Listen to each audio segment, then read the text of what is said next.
presentasi kami mengenai penegakan disiplin dan kode etik profesi notaris. Kami dari kelompok 4 yang terdiri dari saya, Delvina Stella Irawan, Injulian Stephanie, dan Vanessa Tabita.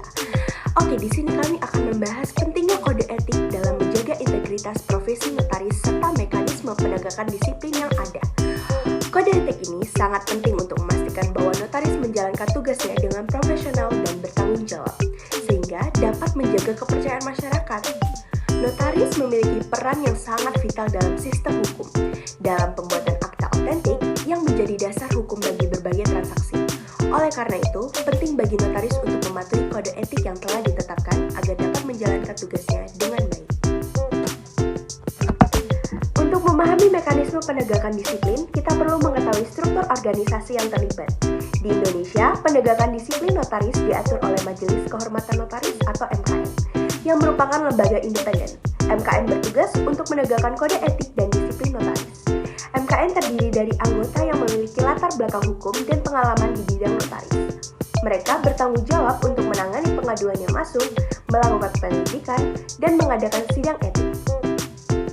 Selain itu, ada juga Dewan Pengurus Ikatan Notaris Indonesia atau disebut INI yang berperan dalam memberikan bimbingan dan pengawasan terhadap anggotanya. INI juga berfungsi untuk meningkatkan profesionalisme notaris melalui pelatihan dan pendidikan. Struktur ini memastikan bahwa ada pengawasan yang ketat terhadap praktik notaris, sehingga setiap pelanggaran dapat ditindaklanjuti dengan cepat dan tepat. Ketentuan kode etik mengenai mekanisme penegak disiplin. Kode etik notaris mengatur berbagai ketentuan penting mengenai mekanisme penegak disiplin.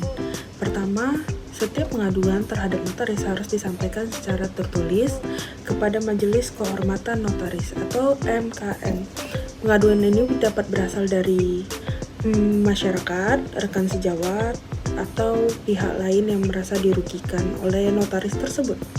Setelah menerima pengaduan, MKN akan melakukan penyelidikan secara menyeluruh untuk mengumpulkan bukti dan keterangan dari pihak-pihak terkait. Proses penyelidikan ini sangat penting untuk memastikan bahwa setiap pengaduan ditangani secara serius, profesional, dan berdasarkan fakta yang ada. Jika ditemukan cukup bukti yang kuat, MKN mengadakan sidang etik.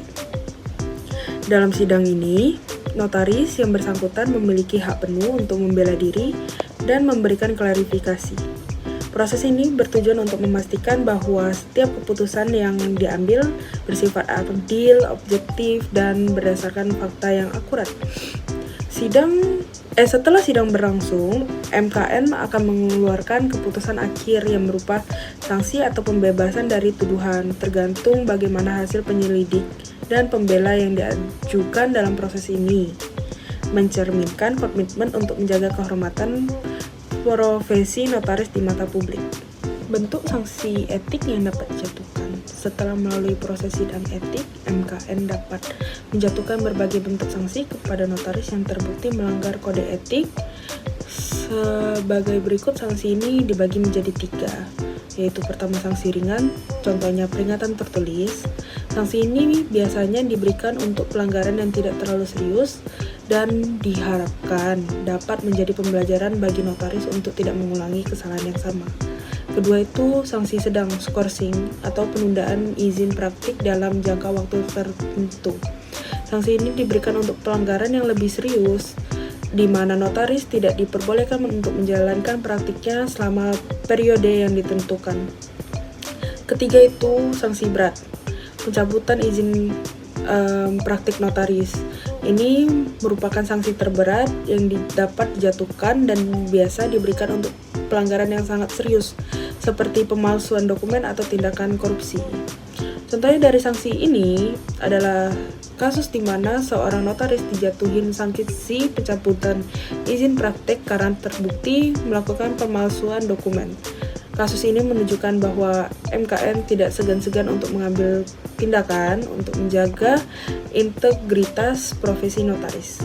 Untuk memberikan gambaran yang lebih jelas, kami akan menyajikan simulasi kasus. Misalnya, ada seseorang notaris bernama Budi yang diduga melakukan pelanggaran kode etik dengan memasukkan tanda tangan dalam jual beli. setelah menerima pengaduan dari pihak yang merasa dirugikan, MKN melakukan penyelidikan dan menemukan bukti-bukti yang cukup, termasuk saksi-saksi menginformasi bahwa tanda tangan tersebut bukan milik pihak yang seharusnya. MKN kemudian mengadakan sidang etik di mana Budi diberikan kesempatan untuk membela diri. Dalam sidang tersebut, Budi mengklaim bahwa ia tidak melakukan pemalsuan dan bahwa tanda tangan tersebut ialah sah. Namun setelah mendengarkan semua keterangan dan memeriksa bukti yang ada, MKN memutuskan untuk menjatuhkan sanksi berat berupa pencabutan izin praktik Budi. Kasus ini menunjukkan bagaimana mekanisme penegakan disiplin bekerja untuk menjaga integritas profesi notaris dan memberikan keadilan bagi pihak yang dirugikan. Oke, selanjutnya kita akan membahas kelebihan dan kekurangan dari mekanisme penegakan kode etik notaris. Baik, di sini saya akan menjelaskan kelebihannya terlebih dahulu. Jadi kelebihannya itu yang pertama meningkatkan profesionalisme notaris dan melindungi masyarakat dari praktik yang tidak etis. Nah, dengan adanya kode etik, notaris diharapkan dapat menjalankan tugasnya dengan lebih bertanggung jawab. Nah, yang kedua itu proses yang transparan dan adil. Nah, memberikan kesempatan bagi notaris untuk membela diri. Hal ini penting untuk memastikan bahwa setiap notaris mendapatkan perlakuan yang adil dalam proses penegakan disiplin. Nah, selanjutnya saya akan membahas kekurangannya. Yang pertama itu ada proses penegakan disiplin terkadang bisa lambat. Nah, sehingga pelanggaran tidak segera ditindaklanjuti. Ini dapat menyebabkan ketidakpuasan di kalangan masyarakat yang mengharapkan tindakan cepat terhadap pelanggaran. Yang kedua, kurangnya transparansi dalam beberapa tahap proses yang menimbulkan keraguan di masyarakat.